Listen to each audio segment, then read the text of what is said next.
Vegas, Nevada. Back at it. Weekend with well over 300 players today. 205 are back to do battle inside the Las Vegas Convention Center in draft and standard for their share of a $500,000 prize. Yippee! Here from MagicCon Las Vegas, 25,000 to be exact. It's so many people here celebrating Magic the Gathering in every way possible. Take a look here at the Pro Tour area as the players get ready to do battle here on day 2 of competition. That title and that trophy await one of them. Hey everybody, welcome to the News Desk. Maria Bartholdi here, your host for the weekend, joined by Monty Davuti and Tannen Grace. Monty, what are you most looking forward to today? Maria, once again, it's limited, but specifically, I'm looking forward to Pod 1. It looks absolutely stacked, even more so than recent memory, and I cannot wait to see it play out. I know, me too. Same. What about you, Tannen? Going on Pod 1, let's talk about the players at the top. We got Nathan Stoyer 8-0, Christopher Larson at 7-1. Let's see if either one of them can get into the top 8. Nice redemption story for Chris. If Chris can win back-to-back Pro Tours here as well. Yes, absolutely. A chance for him to go back-to-back. But how do we arrive here today at day 2 of competition? Let's take a look at our tournament schedule. Starting with yesterday, we had draft for rounds 1 through 3, proving you can draft anything from a really aggressive 2-color deck to 5-color soup. Then we had rounds 4 and 8, which were standard. All players with a record of 4-4 or better. God, I love the soup deck. It's so funny seeing him. That's where we are, back to school on day 2. 3 more rounds of Secrets of Strixhaven draft. And then it's all standard all the time for the rest of the weekend. 5 rounds of standard, close out day 2. Any players that reach 36 match points before round 16 automatically come back tomorrow for the top 8. Yeah, and that leads us into Sunday, into that top 8, where they'll be playing best 3 out of 5 matches. Don't forget that sideboarding begins after game 2. We're going to have some high-pressure games, and we're going to crown a champion. Absolutely, and what does that champion go home with? $50,000 for first place. Second place goes home with $30,000. Third through fourth, $15,000. $9,000 for 5th through 8th. Well, if you missed any of the action from yesterday, Tannen's got you covered with these highlights. That's right, Maria. We got 25,000 people here that have made their way into Las Vegas to come to the MagicCon. You can see a ton of them here. I thought they were going to say 25,000. For all kinds of things. 25,000 people play. It's like, Jesus. Favorite content creator to cosplay and do a lot of fun. But here at the Pro Tour, we started off our day 1 with limited. The players drafted their decks, played a lot of high-pressure rounds. Some players set themselves apart. Some players not so great at the start. After that, they traded in their limited decks for their constructed decks, and then we got to see which teams got it right, which teams maybe missed the mark. These players going back and forth all day long. People kept enjoying the convention. It was really great. Some Hall of Famers, the casters having a ton of fun as well. Everyone here have a great time. Awesome trophy, and we're gonna. It was a very pretty trophy. Tomorrow, can't wait to see how this all plays out. It's gonna be a great time. Tons of players having fun, congratulating each other. Nathan Stoyer, our big story though, 8-0. Is he going to bring home that trophy? And a beautiful trophy it is. Let's take a look at our leaderboard. You said it, Nathan Stoyer, our lone 8-0, leading the field, your 2022 world champion. Jack Potter also with technically an undefeated record here with 7-0-1 with a draw in his column. And then a whole mess of players currently sitting at 7-1. A lot of big names among them. Critically, of course, Christopher Larson, your reigning Pro Tour champion at 7-1. Can he do it again? Anthony Lee sitting at 7-1, the captain of Team Cosmos Heavy Play. And Matt Nass, a Pro Tour champion at 7-1 as well. Then we start the 6-2s with Hall of Famer Shiti Lian, as well as, take a look here, a whole mess of them. Stefan Schutz sitting in. What's going on right here? A lot of players think maybe he's the best player who's currently playing on the Pro Tour that does not have a top 8. We'll see if he can convert today. Shota Yasoka, Hall of Famer, currently sitting at 6-2. Pro Tour champ down there, Luis Salvato, also at 6-2. John Emanuel, the Pro 6-2 as well, a former world champion. So tons of huge names at the top of the leaderboard. But how are our teams doing here today in the building? We checked on them yesterday. Let's get a checkup on how the teams are doing. We have the top 6 to talk about. Number 6, Team Handshake. How did they do on day 1 of competition? Let's take a look. This team here leading the way, Stefan Schutz, as I mentioned. Arna Huschenbeth currently sitting at 6-2 as well. But a lot of players missing out on day 2 of competition. Unfortunately, Simon Nielsen among them. No, not Simon. Here at the Pro Tour. Next up, we do have the French-speaking team Undying Baguette, led by Jean-Emmanuel Deprat. And they had an excellent day 1. Only one player not making day 2, Thierry Ramboa leading the way in 5th place at 7-1, but Jean-Manuel Defra and Robin Courtier not far behind him. World Council heavy play coming in right after this. This team did a little bit better than the last, right in the middle of the pack here. You can see being led by Noah Offman with that 7-1 record. Hall of Famer Shitan Lee right behind that with 6-2. Lots of players doing really well here. You see Derek Davis at 4-4 made it into day 2. Only a few players here didn't make it into day 2 for the team. I would consider that a success. Coming in at number 3 overnight is team TCG player. Lots of heavy hitters on this team. Let's find out how they did on day 1 of competition. Take a look here. Nam Dang leading the pack along with Matt Nass and Will Kruger. Reed Duke at 6-2, the Hall of Famer. But a lot of people didn't make day number 2, including Matt Costa and Seth Mann. Not making day 2 of competition. In second place, they are small, but they are mighty. It is a group of 5 Spaniards, and they are all in day 2. 4 of them at 5-3, 1 at 4-4. Consistency is the key, and looking to have a great performance again today. Well, guys, they're the biggest team on the tour. Cosmos Heavy Play, also the #1 team here so far this weekend. Not a big surprise when you look at some of the names here. They've got Nathan Stoyer obviously leading the way with defending champion Christopher Larson right behind that. Anthony Lee, the captain of the team, showing that he can't just lead the team, he can also lead it by playing. Oliver Tomaiko in his first Pro Tour back in quite a while at 5-3. Great day 1 for him as well. And you can see here, only a couple of players missing day 2, but a ton of 4-4s, a bunch of wow. Eli Cassis is making it at 4-4 here. Javier Dominguez was in this as well. So both of our survivors made it into day 2. So it looks like they're going to have a second season. Let's take a look at the overall team leaderboard here with our top 8 performing teams. Like you said, Cosmos Heavy Play pacing the field here with a win percentage of 61.7%, which is just huge given the fact that they are a huge team and the biggest team in the room. So really impressive performance from them. Well, we are kicking off the morning, of course, with draft, and it is such a sweet format. I cannot wait to get underway. Tannen, talk to me about the 5 archetypes. Maria, sweet is the perfect word for this because it's got a little bit of everything for everyone. If you want to be aggro, you can be the... I want to see more Shulp. With repartee aggro, target your stuff, target your opponent's stuff, your creatures get big. My personal favorite, Prismari, you get some blue-red spells, don't have to play a lot of creatures, get a lot of big stuff. Hey, if that's not your jam, you like a little bit of everything, you know, you want a little bit, each a piece of everything from the buffet, you can put it all together, call it the soup deck. Like we've all been talking about the decks this weekend. My personal favorite deck to draft in this format. It's really powerful. We'll see if anybody does it here today. All right, let's take a look at our draft pods here this morning. We are playing them, of course, in tournament order, so that means draft pod number 1 is the top current 8 players. And we have some huge names at these pods, Monty. I know you're excited to talk about pod 1. I'm so excited. Absolutely huge names. They want me to talk about Nathan Stoyer and Christopher Larson. They're leading the way. Ray Zhang is incredible. No. Screw all that. 3 Canadians, Maria, Jack Potter, Nam Dang, Noah Offman. We are so back. Maybe you finally win something. Ooh, shots fired. Ooh. That's all. Oh, absolutely, yeah. Pod 2, great one here. Hall of Famer Shitan Lee, definitely Holy. leading the pack here. And not to be outdone, we have Pro Tour champion from Chicago, Matt Nass here as well. Maybe not a ton of familiar names here for everyone, but 2 really big ones there. And don't sleep on Will Kruger there in the corner. Great player in his own right. All right, that's pod 2. Here comes pod number 3. Not a lot of huge names you might know at home, but I want to highlight Daniel Getchell and Stefan Schutz. Both of these players have incredible results in online play, and both of them are probably very happy about the fact that there's not any Hall of Famers or Pro Tour champions sitting around the table in this pod. So we'll see if these 2 can convert to a top 8 here today. And in pod number 4, we have 3 massive names. Luis Salvado, former Pro Tour champion. Jean-Emmanuel Duprat, former world champion. Shota Yasuoka, former Player of the Year and Pro Tour champion.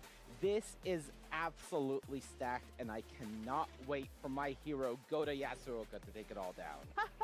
You're Goda, Shota. We love it, Monty. Never change. Take a look at the feature match era here as the players arrived for the first draft this morning. There's Christopher Larson, your reigning Pro Tour champ. Hey, he was our featured drafter yesterday, and he's back in the feature match area with the top pod here this morning. He's like, this is the only place that I draft at the Pro Tour. It's in the feature match area. But take a look there. Nathan Stoyer, your 2022 world champion, will be our featured drafter here today. There's a look at his day 1. Oh my god, his 4 is in the Mardu. In his columns. Don't call it a comeback. Nathan Stoyer might have been down, but he is proving he is definitely not out. But does a day one record that's undefeated mean you're going to make top 8? Not necessarily. Let's take a look at what happened with the return to tabletop in 2023. Our overnight leaders, how did they do? Well, we had one finalist, 2 of them made the top 8, but at Pro Tour March of the Machine, Jim Davis only made the top 64, so it's no guarantee. Over to 2024, not the best year for our overnight leaders. Yoshihiko Okawa converted to a championship, but for the other 3, they all failed to convert and make top 8. Well, from 2024 into 2025, one of the better years. You see, we had our champion Matt Nass from day one take down the whole thing. 2 more players making it in the top 8, and then Shuhei Nakamura barely missing out, getting that top 16. So great year overall for the leaders. And 2026 so far, what happened? Well, Marco Balaka was our overnight leader at Pro Tour Lorwyn Eclipse and managed to convert here with a top 8 finish. But what will happen to Nathan Stoyer? Will he be able to make the top 8? We'll find out today. How will we find out? Well, in the hands of these very capable people. Ailey Loney and Corey Baumeister will be in the booth, as well as Marshall Sutcliffe and Paul Chian. Well, if you didn't know it by now, I'm very excited about this draft format, so I cannot wait to see what happens here in draft on day 2. So I'm going to pass it on over to Marshall and Paul with the call.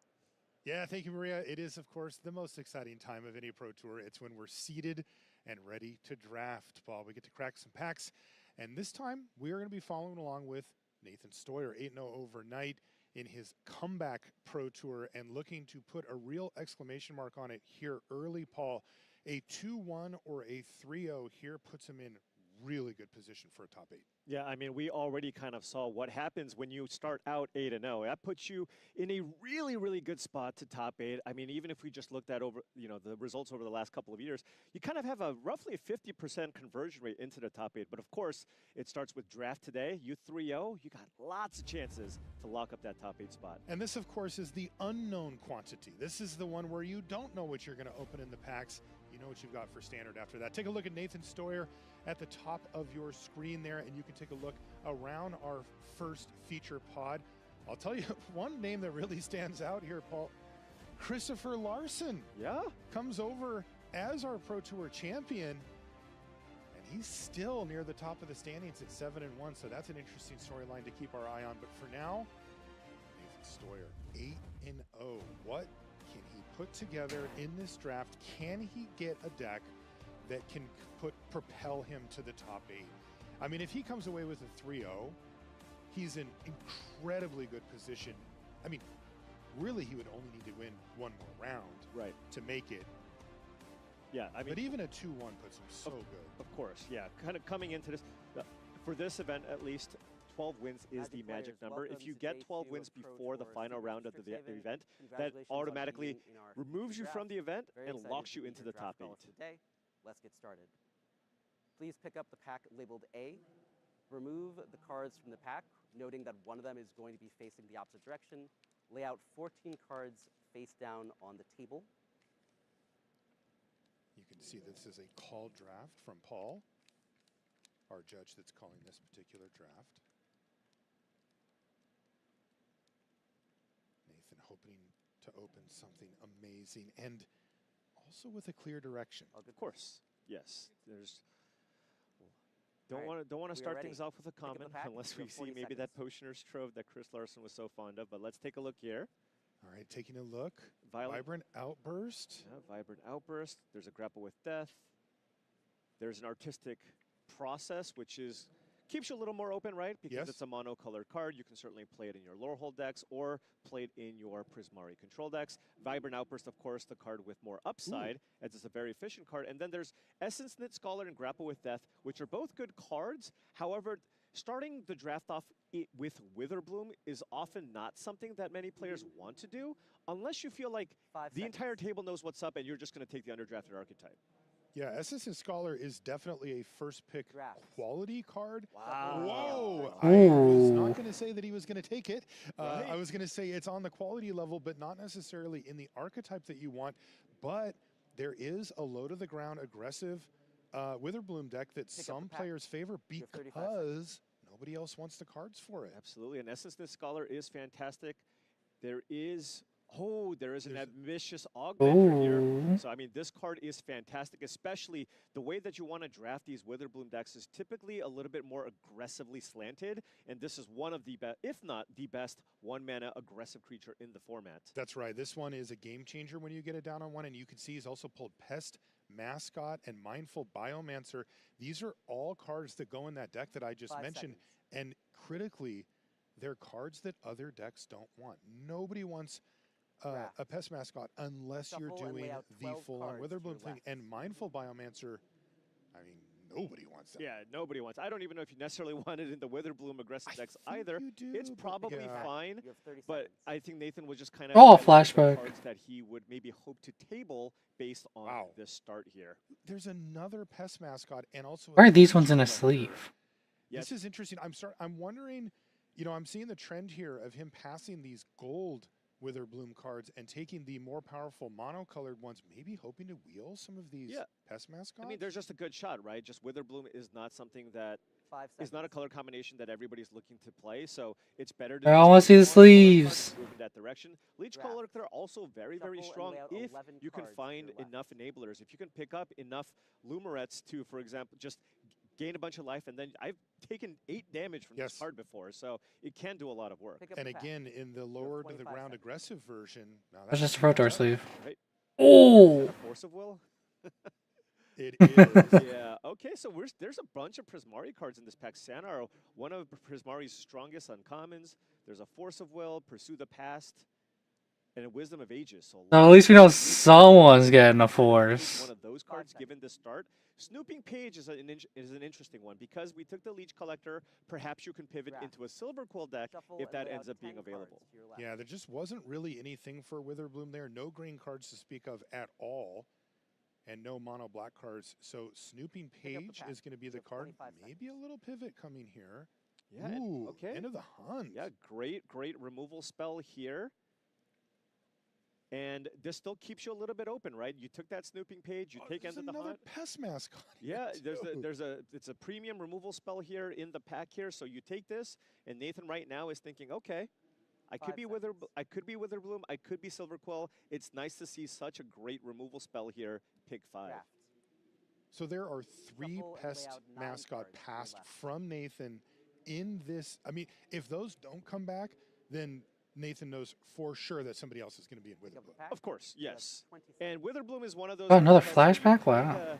You kind of need to be the only drafter to kind of have it really come together the way that you want. And oftentimes, you are the only Witherbloom drafter. People are drafting Prismari. I need to get more the of them. aggressive decks, the multicolored Converge decks. So this typically 5 ends up being the archetype that ends up being a little bit more open. There's Mind Roots, which always tricks me into thinking that it's Draft. grapple with. Lol. Right? It's got the Cards exact to your same left. mana value. However, one time it even made it into my deck as a grapple with death. I mean, in the deck, I got a sheet, Red it's Bull. still probably a fine card. Yes, it's probably even better Right. actually. Oh, okay.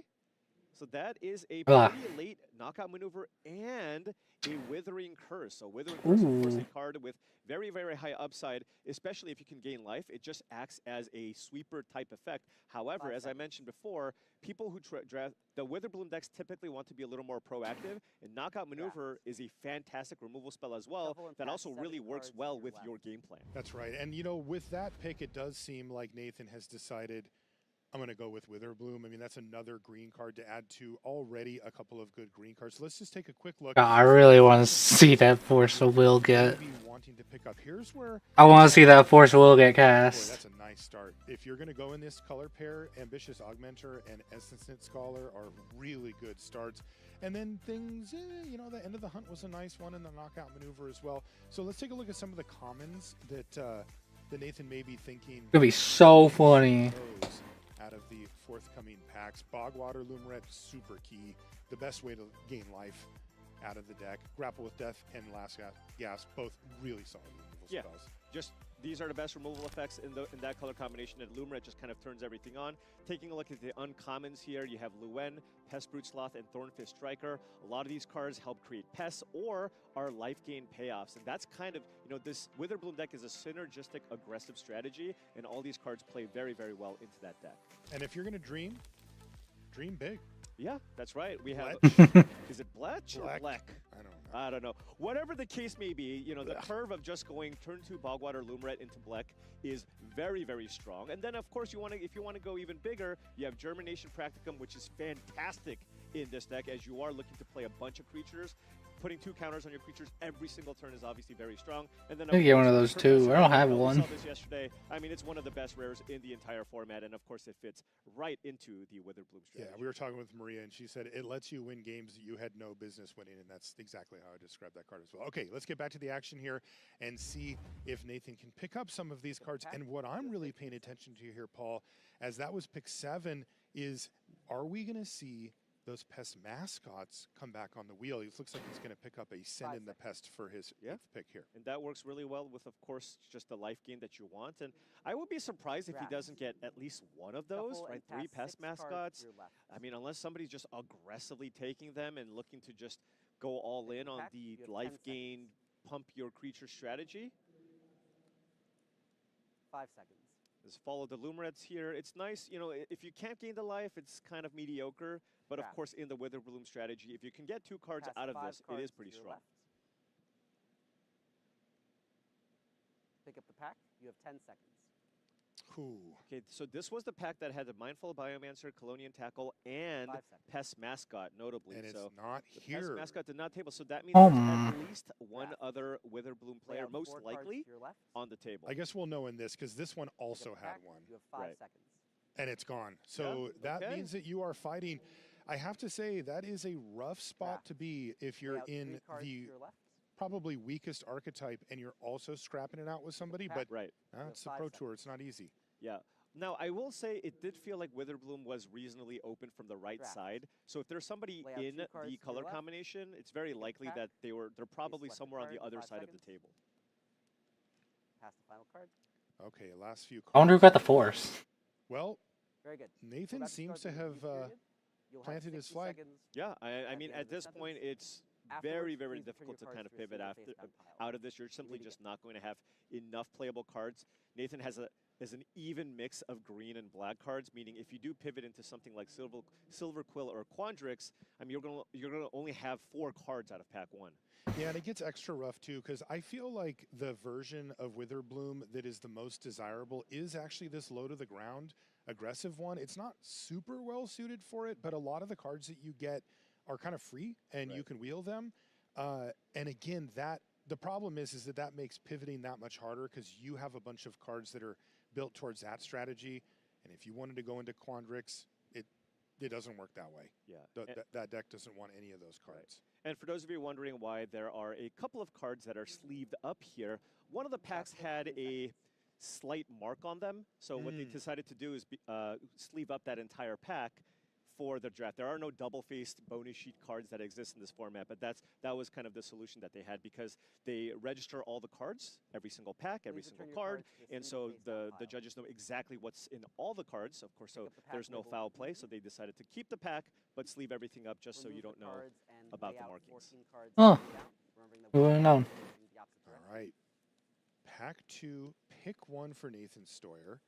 A reasonable start to his draft, but you know, one of the knocks on Witherbloom is that you are very much at the mercy of the packs. If you get a bunch of uncommons and rares, totally fine deck. You can win games with it, no problem. If you don't, it suffers. Yeah, it absolutely does. So he's going to be really hoping to find a bunch of on-color, pick up the pack. Ideally gold cards here. Let's see what he gets. Oh, there's Bletch right off the top. Well, yeah, that one is going to be a slam dunk first pick here for Nathan Stoyer. Going to be very, very happy about that. Take a look at 3 mana for a 3/4. Oh my God, tons of ways. Mascot. Yeah, tons of ways to gain life in this deck.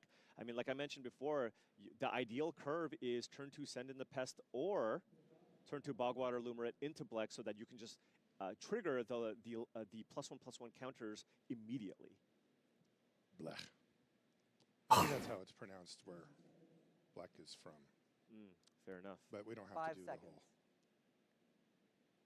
And I guess the dream of wheeling that pest mascot is probably not there for Stoyer, given that he shipped 3 of them. And the thing is, I don't even know how strong the Pest mascot is, even if you're doing the Witherbloom thing, I think it's a fine card. But there's just so many cards that I would rather have. The interactive spells that you mentioned, Bogwater, Lumerets. There's a lot of cards I would take over that card. But yes, there's a Lumeret there. Yeah, but I mean, I'm talking about wheeling it, right? Right. Pick Yeah, it up but there were 9th or 3 in the first pack, so you kind of have to assume when you don't wheel any of them.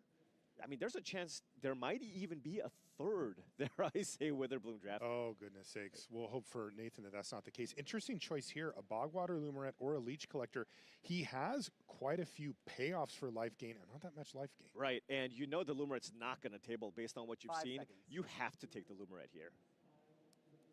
He needs to balance out life gain Draft. with payoffs. That's right. If you end up with all payoffs and no life gain, those decks are not. Yeah, these cards need to work synergistically together. It's kind of like when you draft the Silver Quill deck. You can't just draft all creatures. You need to make sure that you have enough spells to be able to trigger your repartee. And same thing with the Witherbloom decks. You need a bunch of life gain cards and then a bunch of life gain payoff cards. Yeah, I think that's part of the reason why Silver Quill has been more successful Ring generally, Delight. is that there's quite a few cards that include a way to trigger repartee without really asking you to do much. You know, prepare cards and stuff like that, just have it kind of tacked on, where it does feel like a little bit of a struggle to get the life gain rolling in Witherbloom. Yeah, absolutely. Now, Eternal Student, just a generically good card. So this is just something that you're happy kind of playing in the 4-mana slot. Trade with something, and then all of a sudden you just get a couple of 1/1 flyers. Yeah, there was a Shopkeeper's Bane in there, which would also go quite well in Nathan's current list, but he went for the uncommon instead. I think I would have gone for the Bane. It gives you an attacker and a life gain trigger, which he really does need. Melancholic Poet. Well, it's not the most natural way to do it, but that is also a source of life gain. That is a source of life gain, but there are much less prepare creatures that you can have in the Witherbloom strategy. So oftentimes you're only going to have, you know, maybe 5 or 6 ways to actually trigger it a lot of the time. So Nathan actually going for, well, it says life gain on it. Another payoff. It says infusion, there's a life gain payoff. Now, if you can gain life and then use this as a combat trick, it can lead to some blowouts. Pick up the pack. You have 25 seconds. Okay. Newt. Noxious Newt. Yes. Is there any? There's a Forum Necroscribe if Nathan feels like he needs something at the top end of the mana curve. Did pick up that Lumeret's Favor as a way to trigger it. But the Noxious Newt is just a nice 2-mana play. Works well with that knockout move that he picked up as well. Yep, he's going to go for the Draft. Newt. Shuffle and Solid start 9 here cards to your right. to pack 2. A big highlight at the beginning with Bletch and then the Bogwater Lumeret. Those were really solid pickups. The rest, fine. Yeah, just look. Yeah, it's not the fanciest deck here right now. It's just, hey, I'm drafting a nice deck with a nice mana curve. I have some synergies. I'm going to lean into it. Have everybody else try to go over the top of each other, take each other's expensive converge spells, and maybe I can just go underneath them with all these 2-drops. He's going to go for Infirmary Healer over Pull from the Grave here. Yep. This is a source of I guess life you gain. can technically gain life with it. It's a well-statted curve-out style creature, though he would really like 1 Pull from the Grave in this deck. Right, but you know, another card that can kind of fill a similar role is a card like Follow the Lumerets, right? If you're playing a deck that has access to a lot of life gain, that can be a natural 2-for-1 type effect that lets you get some other cards. Yeah, that's an if at this point for Stoyer. He does have some life gain, but I think he'd like to have a bit more here. Yeah, and that's kind of the issue with Witherbloom in general, especially if you're kind of in a contested lane. Oftentimes you just don't have enough of the, you know, life gain cards or payoffs, and that balance is difficult because you're also trying to find removal spells to put into your deck, and so just it's kind of that you're doing this delicate dance the entire draft. Picks up an Old Growth Educator here, pretty late. That's a nice pickup. Yeah, absolutely. I mean, especially if you, and this is why I mentioned before how important the Bogwater Lumeret is in this deck, because you have that in play, it turns everything on, right? You play that Old Growth Educator, you can use that to you can play that as a 6/6. All right, this is his wheel card, and he did wheel a Mindful Biomancer. Not the most exciting, but it is a playable in his deck. It is also yet another source of life gain. Okay, oh, and the Leech Collector. There's a Leech Collector, and again, no pest. There's somebody with like 5 pest mascots in their no deck. We haven't seen any of them wheel. Drafts.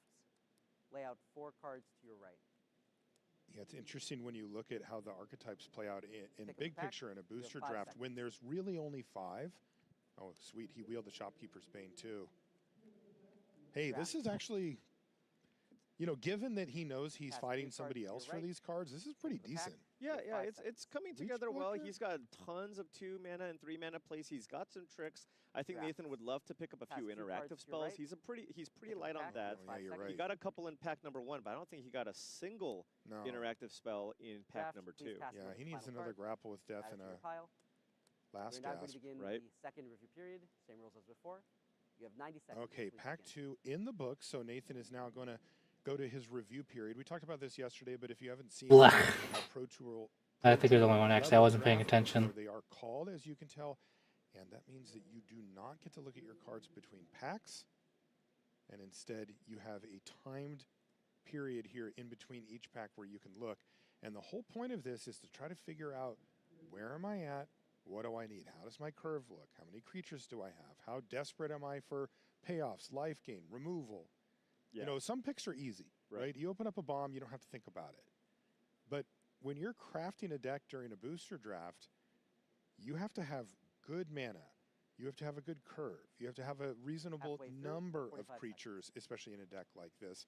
And then when you're doing the synergy thing, you need life gain payoffs and you need ways to gain life. And then ideally, you'd like a little bit of card advantage woven in there as well. And this is where Nathan gets to start checking boxes. What am I okay with? What do I need?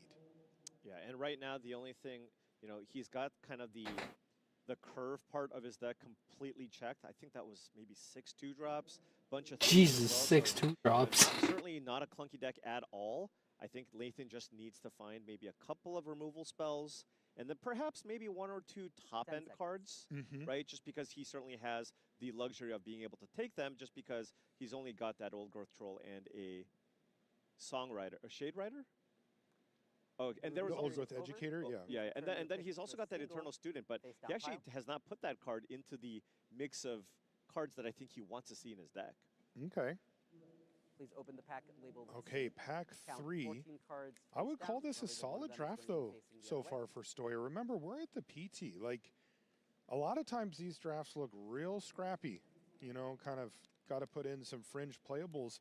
And this looks much more like a normal draft where, I mean, he's kind of good on playables almost already. He gets to really kind of pick whatever he wants Yeah, I think, going forward. right. I think Nathan has Looks like a everyone's ready. solid deck here. The only thing Pick up is, the I pack. think just the You have 40 overall seconds. power level is a little bit on the lower Yes, side. It is.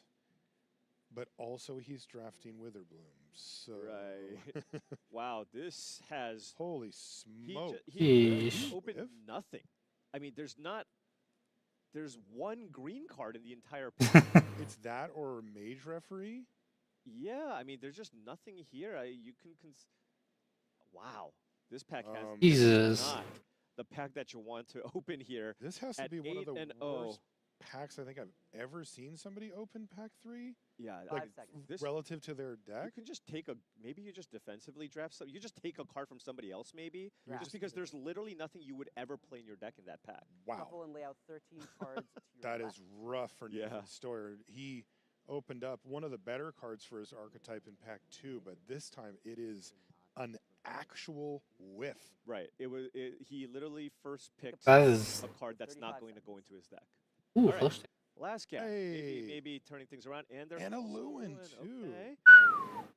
Both cards very, very strong. Now, Last Gasp, I think, is a card that he might need a little bit more, but Lewin, of course, very, very powerful in the Witherbloom decks. Yeah, you mentioned that he wouldn't mind a little top end. Right? So And even though Lewin's only 4 mana, it definitely counts as top end. absolutely. I've had, opponents play that thing and just make 3 tokens in the same turn. Right. And 5 they're seconds. very relevant in the strategy, not only, Okay. creating a bigger board state, but Draft. also they are all Shuffle and pests, lay and out that's more 12 life cards gain to trigger. your So left. he's going to go big, go for the power. Sure. I don't think he's going to be happy about passing Last Grasp there, but he got a Lewin. And given That's all you how need. the draft has 30 been going, there's just no chance that the Ooh, Lewin. flow states in the circle. Exactly. There's a grapple with death. Okay, yeah. He's absolutely going to be slamming that one here, addressing a need for this deck. I mean, honestly, 2 needs, right? Right, yeah. Removal and it gains a life, so that'll trigger.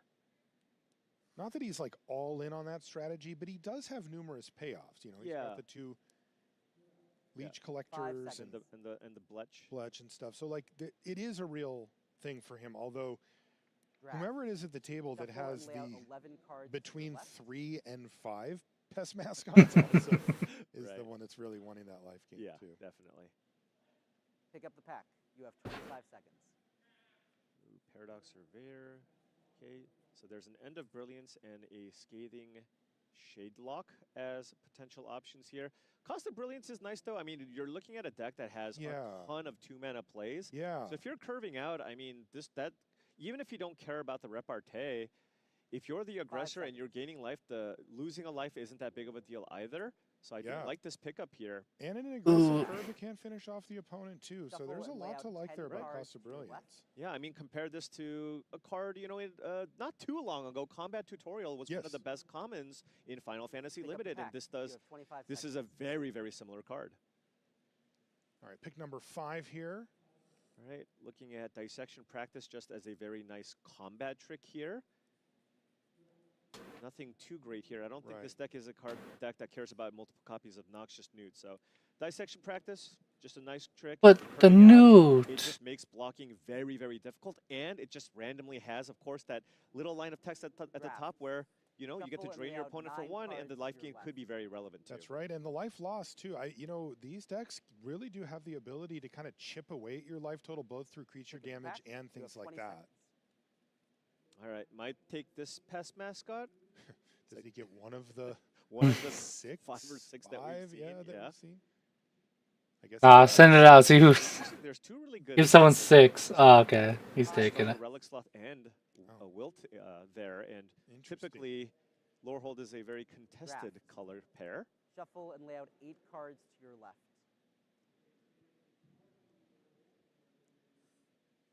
Pick up the pack. You have 20 seconds. Johnny's response. Ooh, a bunch of Quandrix cards there as well. There's the Studious First Year, but this deck's not really ramping into anything. I think Titan's Grave just makes a lot more sense in a deck like this. Yeah, and that's such a nice checkbox to hit too, just to get your mana under you a little bit more. I mean, the first dual land does go a long way. Any opening hand that has it, it's so much easier to hit your colors. Lay out 7 cards to your left. So great pickup there for Nathan, especially given that he seems completely fine on playables. Yeah, now probably you're going to take Adventurous Eater. There's also Glorious Decay, which acts as a very nice sideboard option.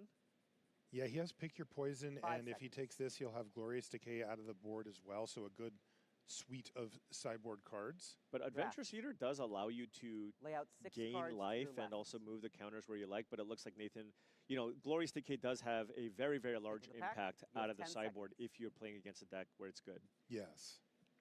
This is the pack that he opened 5 here. seconds. 10-year concoctor. We were saying he wanted a little bit of a top end. Is this checking that box for you, Paul? No, this is generally not a card. I'd probably rather play the Shade Rider in the deck, but it's, you know, if you're playing against a deck with a bunch of removal, maybe you can board it in.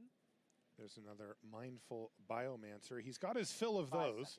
Oh yeah, there are no shortages of Mindful Biomancer in this deck. Draft. Yeah, he has, I believe, 3 of those now. But again, if he's thinking along the lines of the curve out aggressive version, now you play him. I mean, that's absolutely what this deck is looking like here. And there's that Melancholic Poet as well. I'm curious if that will end up making the cut, given that he did end up finding enough life gain triggers, it feels like. Wow, Paradox Surveyor with 3 cards left. What? One of the better Quandrix uncommons. That's a crime against my... I at least want to get halfway through day 2. Osteomancer, which is certainly not a terrible card here. Wow. Thank you for joining us for this draft. We have a few more things. And then there's top 8 tomorrow, and then I don't know after that. I don't know. I don't think about it that much. Okay, players are going to finish up their procedures here, but what do you think, Paul? You know, I think he was in the right lane, right? It's unfortunate that, of course, there's another Witherbloom drafter at the table, but, you know, I think he was able to kind of put together a nice functional deck But how? note that I do think the general power level I'm of only. cards in this deck is a little bit low. He's got tons of commons. I don't know how which far gives you behind a I great am. deck. He's got tons of great rares and uncommons. You're kind of going to put yourself a little bit behind if you run into some of the more powerful decks. But I think, given the fact that this deck has a really nice curve, you can draw the black, and you do have some interaction. I think, going into this, I would probably predict something like a 2-1 for a deck like this. Yeah, which is really good. I mean, honestly, especially for a player of Nathan's caliber, this to me, I would check this box. Like, if I were Nathan, I would not mulligan this deck, which is kind of saying a lot. But you have to really remember how many times you are just fighting people at the table just to get anything resembling a good deck, and you have to play a bunch of fringe playables or maybe a color you weren't really planning on, and that's from the top players. I mean, this is not like you made a mistake. This is you did everything you could and you still came up short. This deck, he's flooded on playables. I mean, he gets to pick out basically, do I want to have a more aggressive version, a more mid-range version, or a more slower, value-based version? Let's see what he actually put together here, because we get to answer that question right now. Ooh. And it looks like he's going for the more aggressive version. And I don't think he has a decorum. Is that a decorum dissert? Yeah, that. I don't think he's got that one in this deck, because I don't remember. I don't think he pulled that one. Yes. Right? But no, he does. He must have picked it up late in the pack. Wow. All right. Well, nice top-end card there. We did not see it, but one of the best cards in his deck. But, again, if Nathan comes out with that aggressive start, he does have, I almost forgot, he does have an ambitious augmenter, which is an amazing aggressive creature. We have the black, and we have the Decorum Dissertation, which I really like in aggressive decks. I've tried playing it in control decks, and, well, I play against an aggro deck and I just can't cast a spell. But here, it is absolutely amazing. You have the life gain. So, I mean, given that he had that, and we didn't see that before, and taking a look at the curve, yeah, this deck looks very nice. I mean, this is far from some of the train wrecks that we've seen previously. Absolutely. And by the way, triple Mindful Biomancer. So he is going full on aggression here, trying to get this job done. He's going to use that dissertation. What I love to hear. Go aggro. All right, there is the deck from Nathan Stoyer. Draft is in the books. We're going to take a short break here from Los. Cheer of Pro Tour Secrets of Strixhaven. Marshall Sutcliffe with Paul Cheon, and we're drafting here in Vegas, just outside of the Pro Tour. You just finished drafting. Las Vegas, and it is absolutely incredible out there. We've got 24,000 people working their way through over the course of the weekend. And it feels that way. It's crowded. There's a ton of people doing a ton of awesome activities. And, of course, one of those is booster draft. Now, you could do booster drafts out on the floor. Me and Paul had to turn that down because we had work today. But you can do a booster draft at the Pro Tour if you are so lucky to find yourself in that seat, as Nathan Stoyer did. Quick update.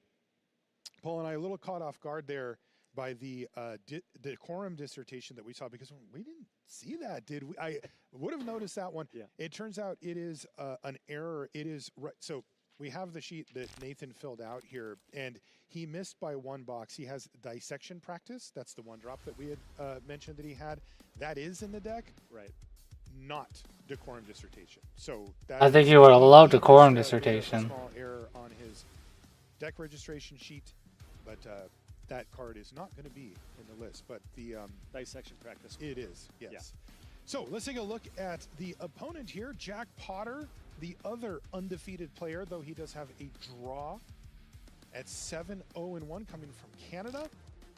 He's, of course, going to be facing down Nathan Stoyer. Oh! Other Witherbloom drafter, Paul. Okay. And did he get all of the pest? Oh, he got 3 of the pest mascots. That is funny. 3 of the pest mascots, but one card that I want to focus on here. What do you say? There's the practiced offense in the 3-mana spell slot. This is Ooh. if not the best rares in the entire set. Absolutely worth splashing, especially if you're looking to be slightly more on the proactive side of things here. So Jack, and he's got the studious first year to get it. To splash the card. There's a couple of form of Amities, a Plains, and a Studious first year. So plenty of white sources. I think that's going to be a very, very important card here for Jack. Yeah, Jack looks like he may have the slightly better long game deck. He also got the pull from the grave, so he has a lot of ways to kind of force the game, or to win the game if it were to go long. So I think we're going to see Nathan position himself as the aggressor in the matchup. Yeah, but Jack has plenty of 2-drops as well, plenty of ways to kind of curve out on top of that. So, you know, this is kind of interesting because kind of the whole premise of trying to draft something like a proactive Witherbloom deck is to beat down on the other decks. Did you? Jack was showing our card spotter his hand, and that does not look like 7 cards. Is it 5? It is 5 cards, Paul. Oh my God. Start off right your round against Nathan Stoyer, especially when this can absolutely become a grind fest. Oh man, send in the pest to kick it off. But that's not the worst here. So Jack, even with that mulligan, does have access to a 2-drop here in the Noxious Newt and has a pull from the grave in hand. So the send in there's only one important one. But of course, still being down the resources here, just being down to 5 in general is kind of rough. There's a singular important card Attack here from Nathan Stoyer that you need to know. Looks like we're gonna see. Nathan's happy about that because you can run out the Essence Knit Scholar and draw a card because you Where's it at? your creature for the Newt. So he actually. Is this guy? Absolutely. Like Where'd it go? Jack said, I'll just take it. That would have been. It just disappeared. Nathan drew Mind Roots. Seriously? So your opponent mulligans to 5 here, and you draw Send in the Pest and Mind Roots? That is rude. That is rough. Yeah, well, no. There's this guy right here. At least there's no decision. This is all that's important. Jack, just playing off boy, the top. He really hates to see that pull from the grave. Yeah, that's kind of what he needed there to kind of claw his way back into this. The silliest little guy of the set. Good card off the top. Last gasp off the top, and who's the aggressor now? Yeah.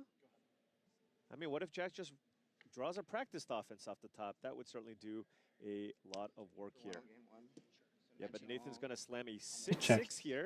Old Growth Edge 6/6 here. He's got quality up. The battlefield after gaining the life. I know I can't read these cards, but at least I want it to look nice. In hand with that knockout maneuver off the top. Yeah, Jack is going to have to come up with some unbelievable top decks here to get out of this mess. Right now, the Noxious Newt is the only thing holding back the Educator. Yeah, and given that Jack has nothing, I think Nathan might want to just fire off that knockout maneuver on the Death Touch creature, just so that he can get in with the 6/6. That's right. I mean, this game is going to fall apart very quickly if he does that. But Leech Collector as well. Perhaps can just play it on the Leech Collector instead, just to kind of spread your power, right? You can play Leech Collector and then use knockout maneuver on that, so that you have, you know, a 3/3 in play there. Right, and that can attack into the pest mascot next turn. But in the meantime, here comes the big fella. Yep. Attack you for 6. You're down to 13. 13. And go. Now, both players are out of gas, but as you can see, Nathan Stoyer, well, just had more to work with. It's that simple. Yeah. That Mind Roots was... I'll teach him taking all the pest mascots. Unbelievably unkind. Wow, this is very much a way to get back in the game, though. Grave Researcher can really fuel you. Now, you need some time and you need some life total to work with, but you can do it. Did Nathan draw a Grapple with Death? If he did, it's that would have been that would be an amazing draw if he did. There's just no way you come back from that. Oh, and he did. Oh. We see how you do it. All right, and then Leech Collector has been prepared. And so that's two more damage. And then 9 damage and coming in. You can actually just swing with the creatures. squad here, right? Yeah, everybody in. And then that prepares the Leech Collector again. I got a 21. And that's going to be game then. I guess you can block the soak 6/6 up 3 damage if you want, yeah. Wow, this dude's just dead. Coming back from this, it's just so tough. There's a reason he's 7-0-1. Oh, excuse me, it's the first turn. Yeah, it's once per turn. Yeah, sure. All right. Okay, so if Jack can find a grapple, kill the 6/6, turn the pest mascot into a 3/4 off the life gain. Oh yeah.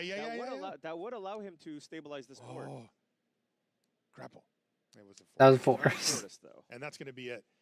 Jack Potter fights the good fight, but he does end up losing game 1. You know, he can't feel too bad about that. Mulliganing to 5 and then having your hand decimated by 2 different hand disruption spells. That is not going to be a... That was real fast. Right. All right, looks like a far more keepable hand here for Jack Potter. The full 7. And is Nathan now on a mulligan? Yep. Looks just like it. 6, but he's on the draw. He's got the bletch.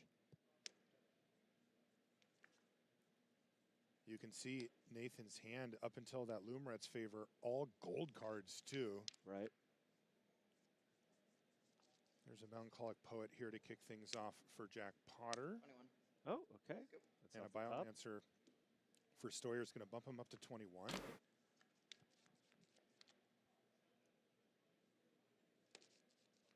Does Jack want to offer the trade here? Yeah, also has last gasp in hand.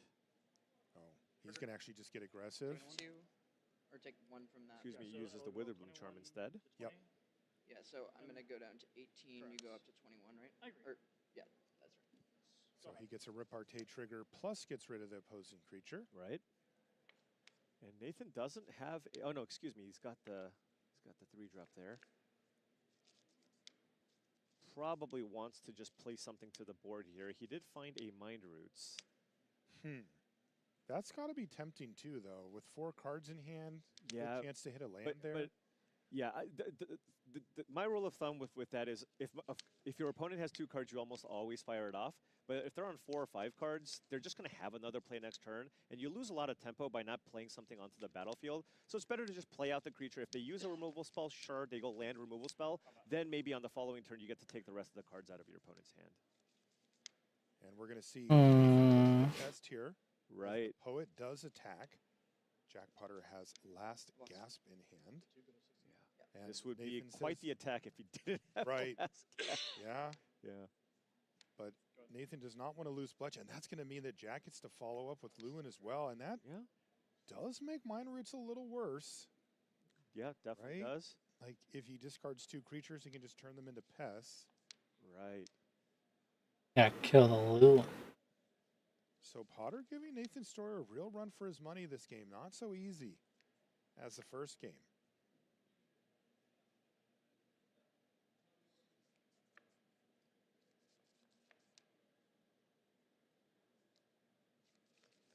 Does have that grapple with death. That Luen seems a prime target here for the grapple. Also would pump up your Bletch with the life gain. It's really tempting to just do that now. Yeah, especially because Jack didn't even get the token out of the deal, but instead passes and keeps up Lumeret's favor here as a combat trick, because I think he read Jack Potter for last gasp. Yes. So now, if Jack chooses to attack, Nathan's hoping that Jack goes for the last gasp, and in response, Nathan can fire off the Lumeret's favor. The problem here, though, is if Jack doesn't attack, then all of a sudden, Nathan just left a lot of mana on the table. Absolutely. I mean, if you're Jack and you're trying to figure out what does Nathan want me to do, because he thought so long. Right. He's got, what, 5 or 6 cards? With all this open There's mana. no way he doesn't have any play. Yeah, I think you're probably just supposed to pass back here. Jack makes a pest with the prepared Lewin. Nope, he's going to go Okay. for it. Ooh, going face. Goes for the attack. Yeah, and Nathan just definitely knows about this last gasp here. So with the Lumeret's favor, the Bletch will get 8 toughness, I believe, right? Yeah, And A big Bletch. Yeah, so through the Melancholic Poet and the last gasp, I mean, we're still 3 damage short of being able to finish it off. Oh, and Jack says, you know what? That's fine. 15. Now, he's just going to straight up lose his creature here and give up a repartee trigger. Right. But he does get to make another thing. And then I mean, maybe he's rethinking and he could just not use last gasp if he wants. Probably Nope, still he's gonna has to go for it. Yeah. And he loses Yeah, the trigger as a result of does. that. But he has a Biomancer follow-up, and Lewin is still prepared. Right. We'll note the Mind Root certainly looking worse now, as Jack only has 1 card in hand. And it's a good one, but it also has flashback. Right. Annoying. God, I Still, love that was a flashback. trigger one for Stoyer, right? Yeah, no, it was. Got And, removal and, spell and plus again, creature. it's one of those instances where Jack, he kind of was expecting something there, but I guess decided to kind of play into it there anyways, get that trick out of Nathan Stoyer's hand. It's just really tempting to just pass back, especially when Nathan misses land drop number 4, right? Just like play your creatures, pass, and then see what Nathan does on the following turn. Yeah, and Jack doesn't know it, but it would have been a huge blowout Right. because Stoyer is struggling to keep up with the board state, and if you just have him strand 3 mana, oh, Yeah. Now, Jack does have that incredible bomb rare in hand in the practiced offense, but needs to find a white source. Now, noting that he only, okay. And you saw that right? look from Stoyer as he's Just- great. Jack has a Just singular shooting it micro off. in his deck. There are a couple of black-white dual lands that he can play. There is a studious first year, so if he wants to just be able to just play this right off the top, there's just the one plains. He found a Bogwater Lumerette. That's fine. Does he have a reasonable attack here? Is the Yeah, question. so the Master Biomancer can certainly attack because that can get pumped into a 4/4, and then I suppose the 3/4 can also attack. And Jack getting very aggressive, saying, hey, if you want to eat my pest, that's fine, because that means you're going to take 7 damage from my other creatures. Yeah, it works out mana-wise well for Jack as well because he can pump and still play the Lumerette. Right.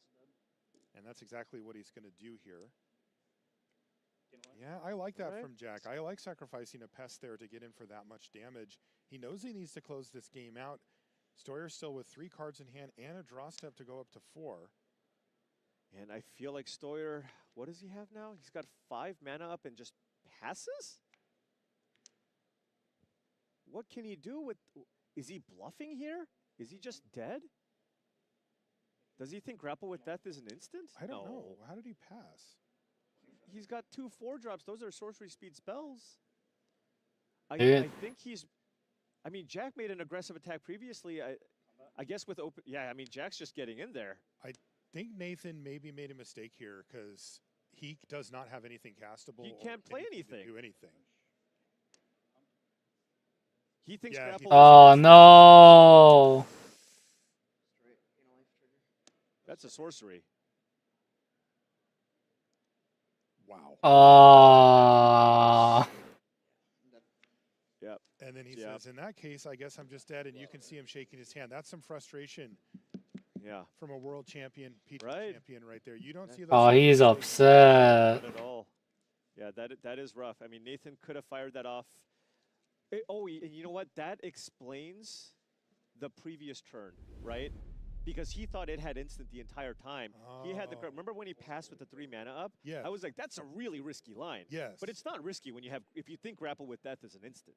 That's right. And you think I can use the combat trick or I can the use removal grapple. spell end of turn if you just don't attack me.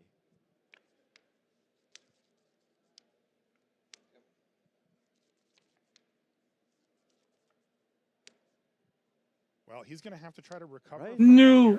Honestly, he had a chance to win that game if he would have just fired it off main phase. Right. And Jack doesn't find a removal spell. He can stabilize. Kill the big creature, gain some life. Right. Certainly would have given himself a chance at least.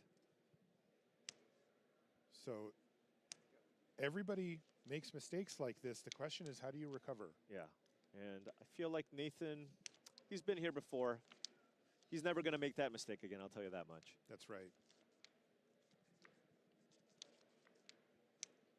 All right. Nice little curve here from Jack Potter. Turn 2 Newt into a turn 3 Luen, utilizing that mana here. If Nathan has something like a Grapple with Death, might want to fire it off just so Jack doesn't get that extra pest token. I feel like every single resource, every single creature, super relevant in this type of matchup. Very grindy. Typically, green-black mirrors play out this way, and this one's no exception. Now, I do see a dissection practice in Nathan Stoyer's hand, so probably just thinking about the different blocks that Jack might have. And dissection practice would be very good here, right? When you have a 2/2 in play and your opponent has a 3/4, I mean, there's just not a good block here. If you block the Leech Collector, you give the Leech Collector +1/+1, give the Luen -1/-1, clean 3/3 for 2/3 trade there. So difficult to win combat through that card. Yeah. He'd even get free preparation. And this is nice because Nathan could have played something like a Cost of Brilliance, but the thing is, if Jack chooses to block with nothing, you know what the follow-up is? A 4-mana 6/6 here. As he gained a 2 life there from the Bane. Wow. What a curve out here from Nathan Stoyer. We're really seeing the aggressive side of this list. I mean, that is a ton of power and toughness. Take a look at Nathan's hand, right? I mean, he's got the dissection practice and knockout maneuver in hand here. Jack needs to fire a removal spell if he can. Yeah. Getting the Melancholy Poet out to get the repartee trigger. getting the 6-6 off the battlefield. So this allows Jack to gain 2 life here. That was critical for Jack Potter. If he didn't have that sequence, he is in really bad shape. As it stands, we got a game. Yeah. 18. And And Jack, in fact, he's going to get in there. yeah, and I like this because Jack knows that Nathan has some kind of a trick there. He's like, there's no scenario where I'm going to block with this Luen anyways, so I'm going to attack. Especially when tapped out. Right. Right? Like, if you have mana up, Nathan has to really think.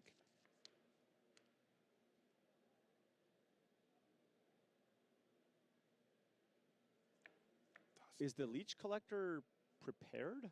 Was it not prepared? Oh, He gained life last turn, right? he did. So it should be prepared, I believe. Well, it wasn't, well, If you remember. if you remember it, of course, but it was on the battlefield, I believe. So Aw. I mean, and it attacked, yeah.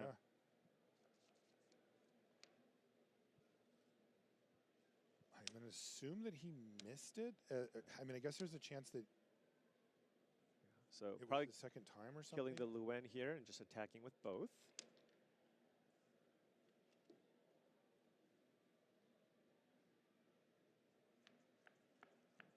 I mean, this is going to be pretty nice turn here for Nathan. Oh, just attacking for the 5, just doesn't want Jack to actually block. Remembers the trigger this time. I'll put you to 7. Wow, that could really matter too. Right, Jack could be at 5 this turn, by the way, had he And remembered the mana the would trigger. have worked perfect. too. Exactly, Jack would be at 5 life right now.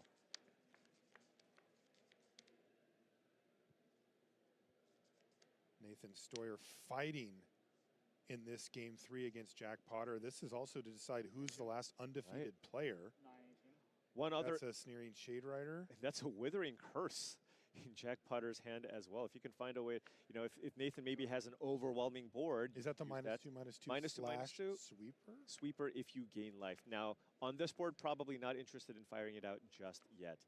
One other note, by the way, Cost of Brilliance, probably not going to do it right now, but you can actually target your opponent Yeah. if you want to actually get some damage through. But I think Nathan is far more interested in finding some cards here to push some damage through. Dissection practice still going to be incredible here, especially against Noxious Newt, as you can shrink the power and remove basically Death Touch from the creature in an exchange. Gain 2. All right, he's going to attack. Get the prepare trigger. Whatever, it's prepared. And he also found follow the Lumerets off of his draw spell there, Paul. Yeah, and again, Jack is like, Like I know you got a 9, trick 18, here, but I Oh, still he's got have to, 2 of them. right? He just gained life too.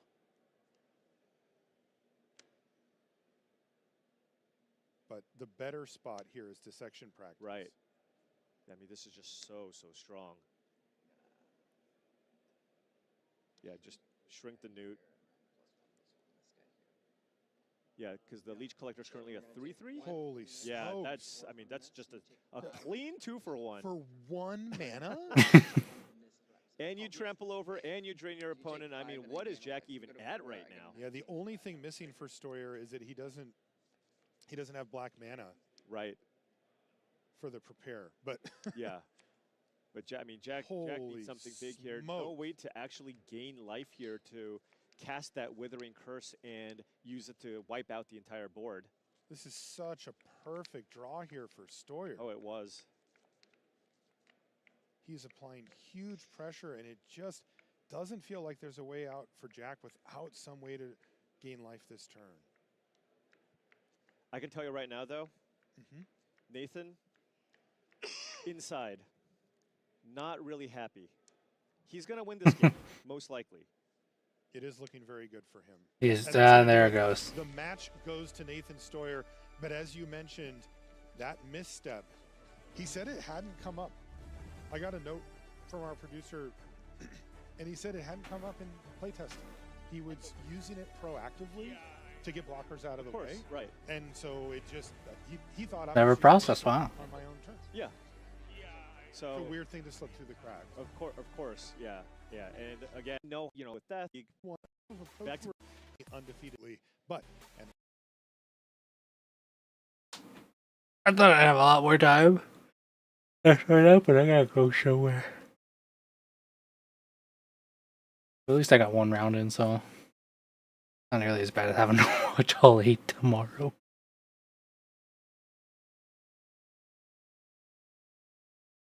I don't know if I might. I don't know.